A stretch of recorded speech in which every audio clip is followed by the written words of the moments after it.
And today we're going to talk about panic attacks and anxiety attacks. Hey, I'm Dr. Patty Barch. I'm a traditional naturopath, founder and owner of Naturally Unbridled Wellness and naturallyunbridled.com. This is Down the Ridge with Dr. Patty, where I give you 7 to 10 minutes of holistic life and wellness information on my way to work. It's not medical advice. It's for entertainment purposes only. Nothing I say is true. Don't listen to me. When a client tells me they have panic attacks, I always want to dig into that a little bit more because I want to see, are they having full-on panic attacks or are they having anxiety attacks? And I consider them to be different, but other people may not. But I'm just going to explain how I approach them. So I ask questions when a client tells me they have panic attacks or anxiety attacks. They'll use the term interchangeably, but I want to kind of flesh that out a little bit. I want to ask, okay, tell me more about when these happen. Is it like you could just be sitting there on the couch and all of a sudden you're like in full-on panic mode? Is it like, do they wake you up at night? Do you like sit up in the bed and your heart is pounding and you're just like totally freaked out? Are you like in Target looking at towels and all of a sudden you're like, I have to get out of here, I have to get out of here? Or is it the type of thing that builds slowly, right? So I want to discern, is it 0 to 60, like boom, all of a sudden full-on panic came out of nowhere? Or is it like a big wave and it's building and building and building and building? And sometimes those are the ones I consider to be anxiety attacks. I consider those to be more chronic, right? That there's this chronic undercurrent of stress building stress hormones. And then part of the problem is that the anxiety starts to breed anxiety. So because then you start getting that tightness in your chest, maybe like short breath, because remember, fight or flight breathing is versus rest and digest breathing. So I want to discern, do you have this chronic anxiety that is, you know, that builds and builds and builds and builds and you get to like critical mass and have a little like nervous breakdown? Or are you like in the middle, they're doing construction or mowing, I guess. You know, are you in the middle of kind of doing something and all of a sudden you are panicked for no reason? So let's talk about the 0 to 60, right? Boom. All of a sudden you're just like, I got to get out of here. It hit me out of nowhere. It's not situational. Like I'm really dreading going to this social event, or I'm really anxious about this presentation that I have to give, right? It's normal anxiety. This is, I'm in the middle of doing something nonchalant and boom, I got to get out of here. So my question, especially if somebody tells me they wake up with panic attacks, I know there's probably a blood sugar imbalance. So here's what happens, and I've talked about this in other videos, but when your blood sugar gets too low, your brain starts getting hungry. It will send you hunger signals.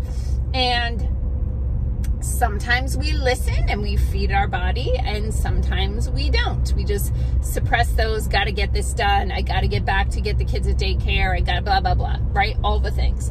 And you suppress those hunger symptoms. Well, when you hit that like critical level where your brain is like, I cannot keep this organism functioning without fuel, this organism is refusing to eat, I gotta get some groceries somewhere. And so what it does is your brain triggers a fight or flight response, that hypothalamus pituitary adrenal axis, boom, and your adrenal glands go full speed ahead, adrenaline.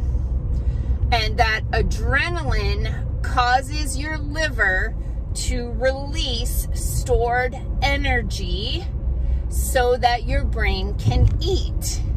These are the panic attacks that come out of nowhere. There's not a situation creating them. You're like in the middle of something and boom, it hits you, or you are asleep and boom, it hits you. That's a blood sugar imbalance. So then we talk to clients about not eating simple carbohydrates without combining those with complex carbohydrates, fats, and proteins to reduce the glycemic index, or how fast your blood sugar spikes, how much insulin is secreted, and how much blood or how much sugar gets sucked out of your blood by that insulin. So sometimes people will have eaten a candy bar or drink an iced coffee with a lot of syrup, pumps, all the thing. Stuff is so nasty. You know, they took in a bunch of calories, but because they were so high in sugar, the blood glucose spiked, and then all that insulin made it crash. Geez, I thought that was a cat.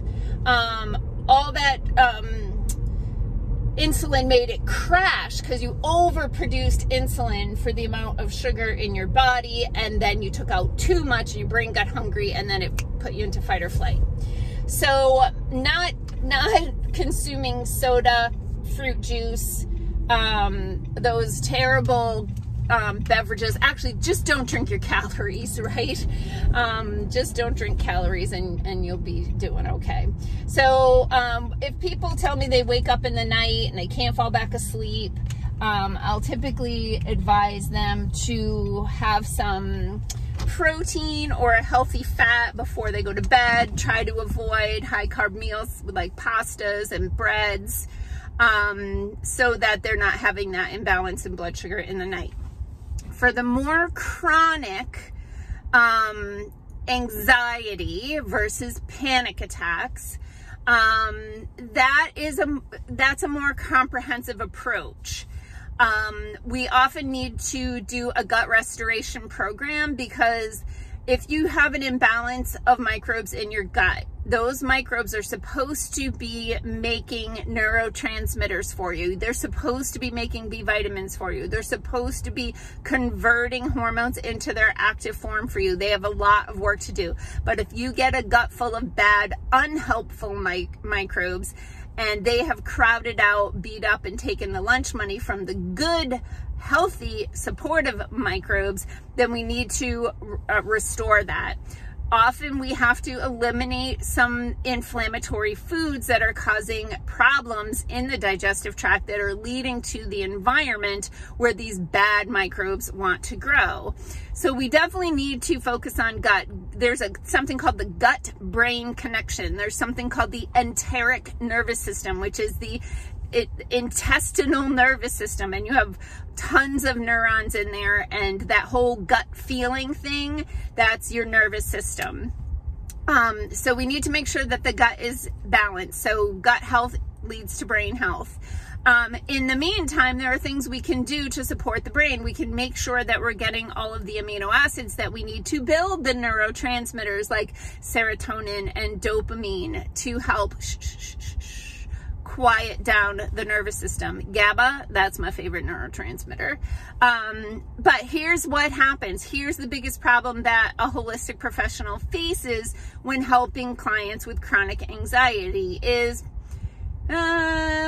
most of the time, those clients are also taking anti-anxiety or antidepressant medications. Typically, we're seeing the SSRI drugs more than the benzodiazepines, but sometimes it's both, or one or the other. And a lot of the tools, the natural tools that we would use to support a client with an anxiety imbalance, those can be contraindicated for those prescriptions. So we have to be really careful with that. We can use homeopathic remedies. Don't confuse homeopathic with holistic. That's another video that I did a long time ago.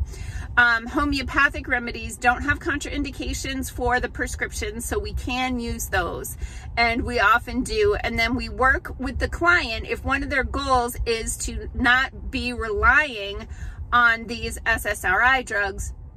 We work with the client and have them work with their medical provider to gradually reduce their dose and to start including some natural support so that they can be making the neurotransmitters that keep their nervous system in balance. And happy Monday, folks. Peace out, peeps. Have a healthy day.